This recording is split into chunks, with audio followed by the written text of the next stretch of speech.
दोस्तों नमस्कार। VK knowledge electrical में आप सभी का स्वागत है। दोस्तों हमारी पेड टेस्ट सीरीज शुरू हमने कर रखी है और उसका ये टेस्ट नंबर 52 है। जिस टेस्ट का आज का टॉपिक था वो है हमारा अर्थिंग या ग्राउंडिंग पर आधारित ऑब्जेक्टिव क्वेश्चन। दोस्तों अभी रिसेंटली हमने अर्थिंग पर आधारित 5 क्लास लगाई थी। यदि आपने उन क्लास को अभी तक नहीं देखा तो ज़रूर देखें, क्योंकि बहुत कुछ आपको सीखने को वहाँ से मिलेगा। उन्हीं क्लास पर आधारित हमने इस वीडियो में अर्थिंग के संबंधित कुल 35 MCQs देने की कोशिश की है। दोस्तों क्वेश्चन कभी कंप्लीट नहीं होते, ख़त्म नहीं होते, फिर भी हमने मोस्ट 35 क्वेश्चन अर्थिंग से चूज किए हैं। बहुत कुछ आपको सीखने को मिलेगा। यदि आप इस तरह के टेस्ट देना चाहते हैं तो चैनल पर आपको सब्सक्राइब के पास ज्वाइन का ऑप्शन मिलेगा, आप वहाँ से ज्वाइन कर सकते हैं। यदि आप ज्वाइन नहीं भी करते हैं तब भी इस वीडियो को लास्ट तक ज़रूर देखना। 35 क्वेश्चन आपको सीखने को मिलेंगे। प्रत्येक क्वेश्चन कारण सहित उत्तर पर एक्सप्लेन करेंगे। क्वेश्चन पसंद आ जाए तो वीडियो को लाइक कर देना, अपने फ्रेंड्स को भी आगे शेयर आप ज़रूर करना। दोस्तों आप यदि हमारे चैनल पर नए हो तो चैनल को सब्सक्राइब ज़रूर करना। इलेक्ट्रिकल से रिलेटेड आपको चैनल पर और भी बहुत से वीडियो पहले से मिल जाएंगे। प्लेलिस्ट में जाकर उन सभी वीडियो को ज़रूर देखना। क्वेश्चन हिंदी और इंग्लिश दोनों भाषाओं में है, आप इजीली इसको समझ सकते हैं। चलिए दोस्तों क्वेश्चन से शुरू करते हैं। आज का हमारा नंबर 1 क्वेश्चन है दोस्तों कि डोमेस्टिक केस के मामले में, घरेलू कनेक्शन के मामले में अर्थ के प्रतिरोध को मैक्सिमम एक्सेप्टेंस कहाँ तक होती है, अधिकतम स्वीकृत की है। 2 चीज़ें होती है दोस्तों, सामान्यतः कितना होता है और मैक्सिमम कितनी परमिशन है, तो इसको आपको ध्यान रखना है। दोस्तों घरेलू मामले में अर्थ प्रतिरोध को अधिकतम 5 ओम तक की परमिशन होती है। डोमेस्टिक कनेक्शन के मामले में यदि अर्थिंग का प्रतिरोध 5 ओम तक भी जाता है तो वो एक्सेप्टेबल होता है, चल सकता है। सामान्यतः अर्थिंग का प्रतिरोध 1 ओम होता है। बड़े पावर स्टेशन जो होते हैं उनका प्रतिरोध 0.5 ओम होता है, और जो मेजर पावर स्टेशन होते हैं यानी मध्यम प्रकार के, उनका भी 1 ओम होता है। यदि मैं छोटे सब स्टेशन की बात करूं तो वहां पर 2 ओम तक का प्रतिरोध हो सकता है। तो टोटल 5 तरह के क्वेश्चन इसमें बनते हैं, आप सभी को याद रखें। अभी हमारा उत्तर डी रहेगा। सेकंड हमारा सवाल है कि निम्न में से कौन सा स्टेटमेंट गलत है, या कौन से, दोनों हो सकते हैं, एक हो सकता है। इंग्लिश में तो हमने स्पष्ट लिखा है इज और आर, यानी दोनों में से कौन सा हो रहा है। नंबर 1 क्वेश्चन कह रहे हैं कि टेलीफोन और ट्रैक्शन जो लाइन होती है उनमें से अर्थिंग की जो वायर होती है वो रिटर्न वायर के रूप में यूज की जाती है। Statement number 1। सेकंड स्टेटमेंट है कि अर्थिंग जो है वो उपकरणों को प्रोटेक्ट करने में हेल्प नहीं करती है। तो ये 2 अपने पास स्टेटमेंट थे, जैसा कि आपको समझ आ रहा है। स्टेटमेंट नंबर 2 तो कन्फर्म ही गलत हो गया, क्योंकि जो अर्थिंग होती है वो इक्विपमेंट और ऑपरेटर दोनों की प्रोटेक्शन देती है, दोनों की रक्षा करती है, सुरक्षा करती है। और जो टेलीफोन और ट्रैक्शन जॉब होता है दोस्तों, उनमें हमेशा अर्थ तार रिटर्न के रूप में यूज की जाती है। ये भी स्टेटमेंट अपना सही है, यानी स्टेटमेंट 1 जो है वो सही है, स्टेटमेंट 2 जो है वो इनकरेक्ट है। हमसे इस क्वेश्चन में ये पूछा गया था कि गलत की पहचान कीजिए, तो फिर गलत कौन सा हुआ? स्टेटमेंट नंबर 2 गलत हो गया। बी ऑप्शन की ओर आपको जाना है। अगला सवाल है कि मेटल पाइप या वाटर पाइप या किसी भी अदर एक चालक को इंडियन इलेक्ट्रिसिटी रूल के अनुसार हम ज़मीन में दबा देते हैं, दफन कर देते हैं, गाड़ देते हैं, इसे क्या कहते हैं? सिंपल क्वेश्चन है दोस्तों। जो पृथ्वी में दबाया जाता है चालक, उसे अर्थ इलेक्ट्रोड कहा जाता है। ये इलेक्ट्रोड अपना कोई पाइप हो सकता है, कोई रोड हो सकती है, कोई प्लेट हो सकती है। दोस्तों सामान्यतः 3 ही तरह की अर्थिंग होती है, और ये पाइप अपना जीआई का हो सकता है, कॉपर का हो सकता है, यानी किसी मेटल का हो सकता है। घरेलू वाटर पाइप को भी अर्थिंग के रूप में यूज कर लेते हैं, या आपके पास कॉपर का भी कोई अगर कंडक्टर हो तो आप उसको भी डायरेक्ट यूज कर सकते हैं। इसे अपन अर्थ इलेक्ट्रोड कहते हैं।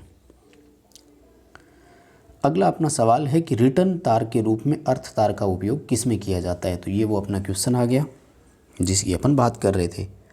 टेलीफोन लाइन में भी, टेलीग्राफ लाइन में भी, और ट्रैक्शन जॉब यानी खिंचाव कार्य में, इन सब में अर्थिंग एक रिटर्न वायर के रूप में यूज की जाती है। डी अपना उत्तर रहेगा ऑल अबोव का, इन सब में होती है। अगला हमारा सवाल है कि इस व्यवस्था में सप्लाई नेटवर्क के द्वारा कंज्यूमर को सेपरेट अर्थ प्रोवाइड करवाया जाएगा। दोस्तों, अर्थिंग 3 तरह की प्रणालियाँ होती हैं। एक होता है TN, एक होता है TT और एक होता है IT। इसमें होता है कि जो अर्थ तार होता है वो अलग होगा, न्यूट्रल अलग होगा। और आगे इसके 3 तरीके होते हैं कि जो अर्थ वाला तार होगा वो सर्विस प्रोवाइडर द्वारा दिया जाएगा, लेकिन वो सर्विस प्रोवाइडर जो है वो उसको कैसे देगा इस पर डिपेंड करता है। यानी इन तीनों का मतलब क्या है, TN का मतलब, TT का मतलब, IT का मतलब। TN का मतलब होता है कि सर्विस प्रोवाइडर अर्थ प्रदान करेगा। TT का मतलब होता है कि सप्लाई सिस्टम का अपना अलग होगा और उपभोक्ता का अपना अलग होगा। और IT का मतलब होता है कि किसी तरह की कोई अर्थिंग नहीं होगी, हाई इम्पीडेंस के थ्रू सर्किट हो सकता है जुड़ा हुआ हो। फिर आ जाता है TN। इसमें होते हैं 3 तरीके, न्यूट्रल अलग चलेगा और अर्थ तार अलग से आएगी, उसको बोलते हैं TNS, यानी सेपरेट अर्थ होगा। तो यही अपना क्वेश्चन है, यही तो पूछा है कि उपभोक्ता को जो नेटवर्क है, सप्लाई सिस्टम है, वो अलग से अर्थ देगा तो TNS हो जाएगा।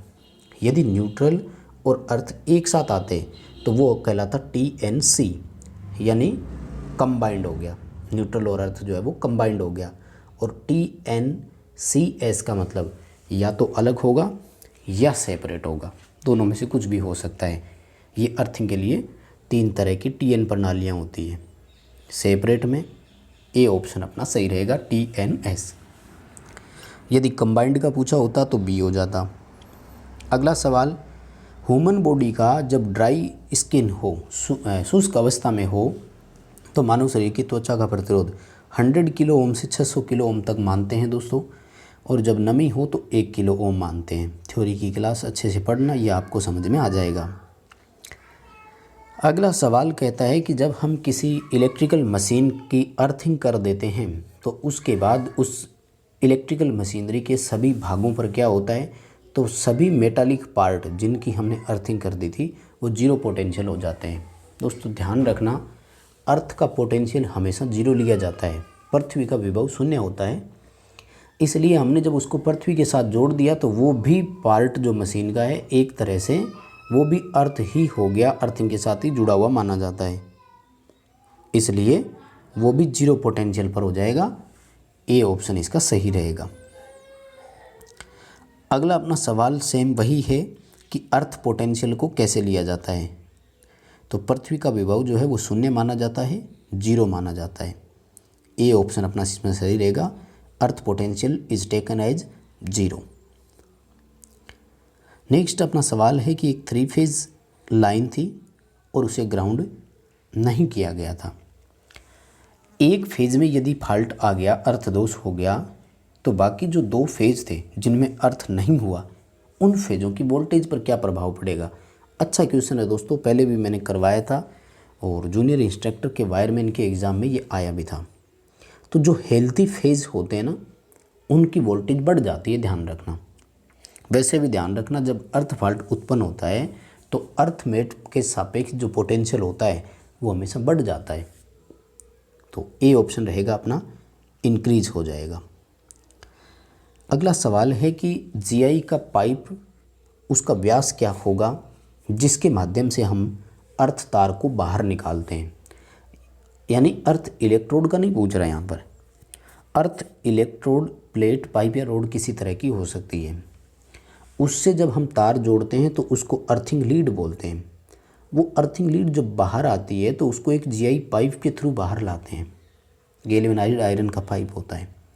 तो वो जो पाइप है, उस पाइप का डायामीटर 13 mm के आसपास होना चाहिए। मोस्टली 12.5 mm होता है, पर राउंड फिगर में ऑप्शन दिया है तो अपन 13 mm ऑप्शन की ओर जाएंगे।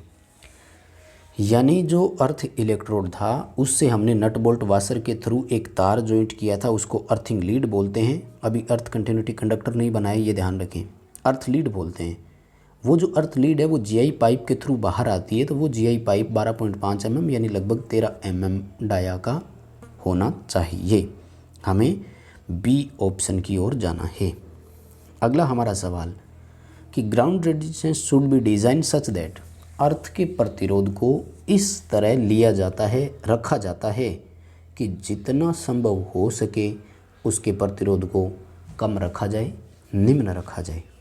ए हो जाएगा एज लो एज पॉसिबल, जितना संभव हो सके न्यूनतम निम्नतम रखे जाने की कोशिश की जाती है ताकि लीकेज करंट आसानी से उसमें फ्लो हो सके। नेक्स्ट हमारा क्वेश्चन है कि what is the colour of protective wire. दोस्तों ध्यान रखना, अर्थ तार का नहीं पूछ रहा है यहाँ पर। अब ये थोड़ा सा आपको समझना पड़ेगा दोस्तों। अर्थ वायर और प्रोटेक्टिव वायर जब इस तरह से दो दे देना आपको, यानी प्रोटेक्टिव अर्थ बोल रहे हैं ना, प्रोटेक्टिव अर्थ बोलते हैं कि न्यूट्रल जो था ना उसको अर्थ किया हुआ है दोस्तों। जब प्रॉपर अर्थिंग के लिए आ जाए तब तो होता है ग्रीन, और जब प्रोटेक्टिव अर्थ या प्रोटेक्टिव वायर जब ऑप्शन देता है तो उस समय होता है ग्रीन प्लस येलो, पीला और हरा, इन दोनों रंगों के मिश्रण का वो तार होता है। ए ऑप्शन की ओर हम जाएंगे। अगला सवाल कह रहा है कि अर्थ पिट की गहराई से कम नहीं होनी चाहिए।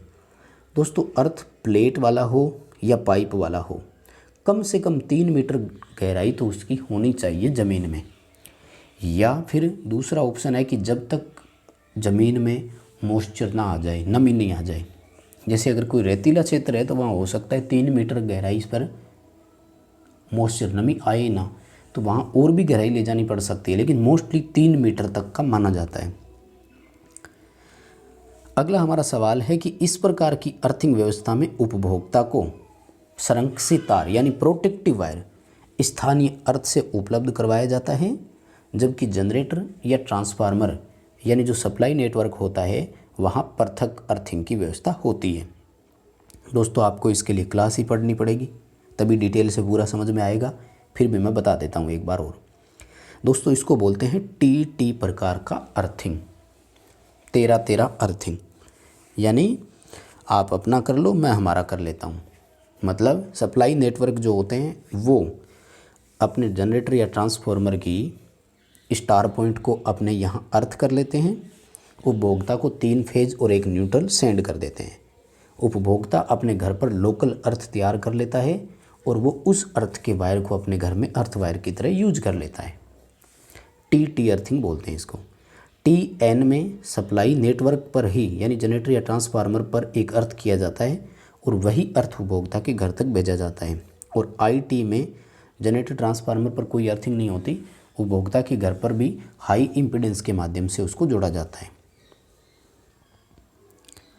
अगला सवाल है कि को निश्चित करने के लिए, सुनिश्चित करने के लिए चारकोल नमक का मिश्रण अर्थ इलेक्ट्रोड के चारों ओर भरना चाहिए। देखो वैसे तो चारकोल और नमक का मिश्रण जो है इसका पर्पज़ होता है नमी बनाए रखना ताकि अर्थ का प्रतिरोध कम रह सके, अर्थ का प्रतिरोध प्रॉपर बना रहे। लेकिन इस तरह के ऑप्शन जब दे दिए तो हम किस ओर जाएंगे। तो नमक और चारकोल डालने का मतलब है कि जो हमने अर्थिंग बनाई थी वो प्रॉपर वर्क करती रहे, एज ए अर्थ वो चलती रहे। अपना बी ऑप्शन रहेगा प्रॉपर अर्थिंग के लिए। भी उचित अर्थिंग है कि नहीं, प्रभावी अर्थिंग बनी हुई है कि नहीं, इसके लिए चारकोल और नमक का मिश्रण हमें अर्थ इलेक्ट्रोड यानी पाइप हो या प्लेट उसके चारों ओर डालना ही पड़ेगा। अगला सवाल है कि अर्थ या ग्राउंड तार सामान्यतः किसकी होती है। तो वायर जो होती है वो GI की ही होती है, मोस्टली गैल्वेनाइज्ड आयरन ही होता है। जो इलेक्ट्रोड होता है ना वो कॉपर या GI दोनों में से किसी का भी हो सकता है, बट वायर सामान्यतः GI का ही होता है। कॉपर का भी ले लेते हैं कई बार, लेकिन सामान्यतः जनरली जब पूछा है तो गैल्वेनाइज्ड आयरन ही होता है। अगला सवाल PMGN का पूछा था दोस्तों, तो इसका जो ऑप्शन होता है वो होता है प्रोटेक्टिव मल्टीपल ग्राउंड न्यूट्रल, यानी न्यूट्रल जो है उसको ग्राउंड कर रखा है, मल्टीपल यानी अलग अलग अनेक जगह से, और प्रोटेक्टिव यानी सुरक्षा की दृष्टि से। सी उत्तर हो जाएगा प्रोटेक्टिव मल्टीपल ग्राउंडेड न्यूट्रल। अगला सवाल है कि निम्न में से कौन सा अर्थिंग की प्रणाली नहीं है। अर्थिंग की प्रणाली ET नहीं है, 3 होती है TN, TT और IT। ET प्रकार की कोई अर्थिंग नहीं होती है। A, B, C तीनों सही है, डी कोई अर्थिंग का प्रकार नहीं है। अगला सवाल है कि दिए गए विकल्प में से अर्थिंग की सामान्य विधि की पहचान कीजिए। देखो सामान्य, वैसे तो अर्थिंग की विधियों की हम बात करें तो पाइप इलेक्ट्रोड और प्लेट अर्थिंग, ये दो अर्थिंग सामान्यतः होती है। लेकिन यदि इन दिए गए चारों ऑप्शन में से देखें तो अपने वाटर पाइप के थ्रू जो अर्थिंग होती है, पानी के पाइप के माध्यम से अर्थिंग किया जाना, ये एक कॉमन मेथड होता है, क्योंकि बाकी तो किसी तरह की कोई मेथड नहीं है। भी रजिस्टर लगा करके अर्थिंग कर ही नहीं सकते, रेजिस्टेंस तो बढ़ गया। पोटेंशियल ड्रॉप विधि नहीं होती, फॉल ऑफ पोटेंशियल होता है। ये अर्थ का प्रतिरोध नापने की विधि है, अर्थ करने की नहीं। और सप्लाई को अर्थ हम कर ही नहीं सकते। ए ऑप्शन अपना इसमें सही रहेगा। नेक्स्ट अपना क्वेश्चन है कि MEN का पूरा नाम क्या है। तो ये है अपना मल्टीपल अर्थ न्यूट्रल। सिंपल है दोस्तों, और इसके बारे में मैंने करवा दिया था क्लास में आपको। आपने यदि क्लासेस देखी है तो इन सब का पूरा नाम आपको अच्छे से याद हो सकता है, multiple earth neutral. A option इसका सही रहेगा। अगला हमारा सवाल है, भू संपर्कन उपकरणों का उपयोग किससे बचने के लिए किया जाता है। यानी ये कह रहे हैं कि इक्विपमेंट अर्थिंग। देखो अर्थिंग होती है दो तरह की, system earthing, equipment earthing. System earthing का मतलब होता है न्यूट्रल को हमने ग्राउंड कर रखा है। इक्विपमेंट अर्थिंग का मतलब होता है कि जो इक्विपमेंट है उनके नॉन करंट कैरिंग पार्ट्स यानी मेटालिक भाग होते हैं, उनको हमने अर्थ कर रखा है। तो वो हमें किसके अगेंस्ट प्रोटेक्शन देंगे, लीकेज करंट के अगेंस्ट देंगे। यानी जब लीकेज करंट उनमें से फ्लो होगी तो वो इक्विपमेंट को बचाव कर देगा। अगला सवाल है, बड़े पावर स्टेशन में मैक्सिमम अर्थ प्रतिरोध का मान कितना एक्सेप्टेबल है। तो ये मैंने करवा दिया, 0.5 ओम होता है। अगला सवाल है कि अर्थ इलेक्ट्रोड भवन से कितनी दूरी पर होना चाहिए। यानी जो अपनी स्थापना प्रणाली है वहाँ से कम कितने मीटर दूरी है। तो 1.5 मीटर बिल्डिंग से उसकी डिस्टेंस होनी चाहिए कम से कम। ए ऑप्शन अपना इसमें सही रहेगा। अगला सवाल है कि पाइप या रोड इलेक्ट्रोड जो होते हैं सामान्यतः इनकी लेंथ कितनी होती है। स्टैंडर्ड आंकड़ा है दोस्तों, याद रखना है, लगभग 2.5 मीटर जो है ये इनकी लेंथ होती है। और जब इनको ज़मीन में अपन लेकर जाते हैं तो इनकी जो डेप्थ यानी गहराई होती है वो भी 2.5 मीटर कम से कम होनी चाहिए। वैसे तो अर्थ पिट जो है वो 3 मीटर का होना चाहिए, लेकिन जब पाइप या अर्थ इलेक्ट्रोड के मामले में बात आती है तो कम से कम 2.5 मीटर ये ज़मीन के अंदर होने चाहिए। यदि 2.5 मीटर से कम रह जाता है तो 30 डिग्री के एंगल पर इनको ज़मीन में लगाया जाता है। अगला अपना सवाल है कि ट्रांसमिशन लाइन में किस प्रकार की अर्थिंग का उपयोग किया जाता है। अच्छा क्वेश्चन है साथियों, याद रखना, आ सकता है पेपर में। स्ट्रिप अर्थिंग बोलते हैं उसको, छड़ प्रकार की अर्थिंग बोल सकते हो आप इसे। सी ऑप्शन रहेगा, स्ट्रिप अर्थिंग ट्रांसमिशन लाइन में यूज की जाती है। अगला हमारा सवाल है कि अर्थ तार का रंग कैसा होता है। तो इसके लिए अपना आ जाएगा ग्रीन। यानी जब प्रॉपर अर्थ वायर के लिए कलर का पूछ रहा है तो ग्रीन आएगा। जब प्रोटेक्टिव वायर नाम दे दे तो ग्रीन प्लस येलो कंबाइंड आएगा। अगला सवाल है कि जीआई पाइप प्रकार की अर्थिंग हमने कर रखी है, चारकोल और नमक की मात्रा उसमें कितनी होनी चाहिए। दोस्तों ये एक स्टैंडर्ड ही है, मैंने बताया था आपको, जूनियर इंस्ट्रक्टर इलेक्ट्रीशियन में ये पेपर में राजस्थान अधीनस्थ बोर्ड के द्वारा जो लिया गया था उसमें आया था। और बोर्ड ने इसका जो आंसर माना वो 10-10 किलोग्राम का माना था। यानी 10 किलोग्राम कोयला, 10 किलोग्राम नमक, charcoal 10 kg, salt 10 kg। C option की ओर अपने को जाना है। अगला हमारा सवाल, अर्थ प्लेट का साइज कितना होना चाहिए जब वह कॉपर की बनी हुई हो। दोस्तों कॉपर और जीआई दोनों का ही याद रखना आप तो, क्योंकि दोनों ही बहुत इंपॉर्टेंट है। जब कॉपर की हो तब होता है 60 × 60 सेंटीमीटर × 3.18 mm। 15 हो सकता है, 16 हो सकता है, ऑप्शन पर डिपेंड करेगा। और जब जीआई यानी गैल्वेनाइज्ड आयरन की हो तो 60 × 60 सेंटीमीटर × 6.36 mm, ये इसका साइज़ रहता है। दो तरह के क्वेश्चन इसमें बने हैं, आप दोनों को याद रखना, दोनों इम्पोर्टेंट हैं।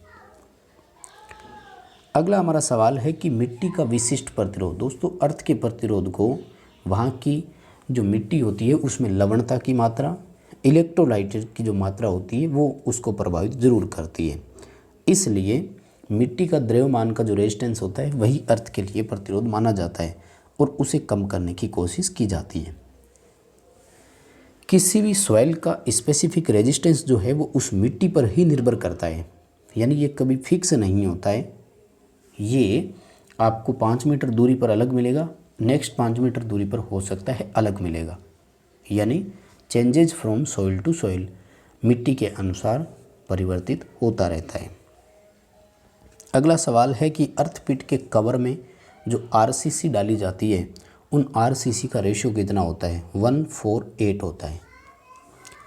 1:4:8 इसका रेशियो माना जाता है। बी ऑप्शन की ओर हमें जाना है। अगला हमारा सवाल है कि जब दो अर्थ इलेक्ट्रोड समांतर में हो तो उनके बीच दूरी कितनी होनी चाहिए? दो उत्तर होते हैं दोस्तों, इसके ध्यान रखना। जब आंकड़ों के रूप में आ जाए तब तो 8 मीटर होता है, यानी कम से कम दोनों अर्थ के बीच में 8 मीटर की दूरी होनी चाहिए। लेकिन दूसरा जो आंसर बनता है वो है थ्योरेटिकल। तो थ्योरेटिकल होता है कि जो हमारे अर्थ इलेक्ट्रोड होते हैं उनके लंबाई के 2 गुने से कम नहीं होना चाहिए। फॉर एग्जांपल पाइप इलेक्ट्रोड यदि है तो हमने अभी ऊपर क्वेश्चन देखा, पाइप इलेक्ट्रोड की जो लेंथ होती है वो कितनी? 2.5 मीटर। 2.5 मीटर का 2 गुना आप करोगे तो कितना हो गया? 5 मीटर। यानी यदि पाइप अर्थिंग के मामले में हम बात करें तो दो अर्थ के बीच में 5 मीटर से कम दूरी नहीं होनी चाहिए। फिर भी संभव हो सके तो 8 मीटर रखी जानी चाहिए। तो दो ऑप्शन है, इलेक्ट्रोड की लंबाई के 2 गुने से कम नहीं होना चाहिए या फिर 8 मीटर की दूरी रखी जानी चाहिए। ये अपना आंसर बनेगा। अगला सवाल है कि अर्थ कंटिन्यूटी कंडक्टर का न्यूनतम साइज कितना होना चाहिए? SWG के रूप में जब लिया जाता है तो 14 SWG इसका ऑप्शन रहता है। शॉर्ट क्वेश्चन आपको मिल जाएगा, सर्च करके आप इसका मिलान कर सकते हैं। नेक्स्ट हमारा क्वेश्चन है, स्ट्रिप अर्थिंग के लिए उपयोग की जाने वाली कॉपर स्ट्रिप का आकार क्या होगा? दोस्तों ट्रांसमिशन लाइन में सबसे अधिक स्ट्रिप अर्थिंग का यूज किया जाता है और जो इसकी डायमेंशन होती है कॉपर वाली ही होती है मोस्टली, ये ध्यान रखें। स्ट्रिप अर्थिंग ट्रांसमिशन लाइन में मैक्सिमम यूज की जाती है और मैक्सिमम स्ट्रिप जो होती है वो कॉपर की ही होती है, जीआई की बनती ही नहीं है या यूज भी नहीं की जाती। तो उसकी जो डायमेंशन होती है वो 25x4 की होती है। 25 mm लेंथ और 4 mm उसकी विड्थ होनी चाहिए। अगला हमारा सवाल है कि किस प्रकार की अर्थिंग को फायर अर्थिंग भी कहते हैं? दूसरा नाम पूछा है, रोड अर्थिंग का दूसरा नाम है दोस्तों। रोड अर्थिंग को फायर अर्थिंग के नाम से भी जाना जाता है। ए ऑप्शन अपना इसमें सही रहेगा। अगला सवाल है कि अर्थ पिट के अंदर अर्थ इलेक्ट्रोड की स्थिति कैसी होनी चाहिए? तो वो हमेशा वर्टिकल यानी ऊर्ध्वाधर, लंबवत यानी खड़ी पोजीशन में रखा जाता है, चाहे वो प्लेट अर्थिंग हो या पाइप अर्थिंग हो या रोड अर्थिंग हो, हमेशा वर्टिकल पोजीशन में होना चाहिए। तो बस दोस्तों ये थे आज के हमारे 35 क्वेश्चन अर्थिंग या ग्राउंडिंग पर आधारित। क्वेश्चन पसंद आए तो वीडियो को लाइक ज़रूर करना, अपने फ्रेंड्स को भी आगे शेयर आप ज़रूर करना। आप चैनल पर नए हो तो चैनल को सब्सक्राइब ज़रूर करना।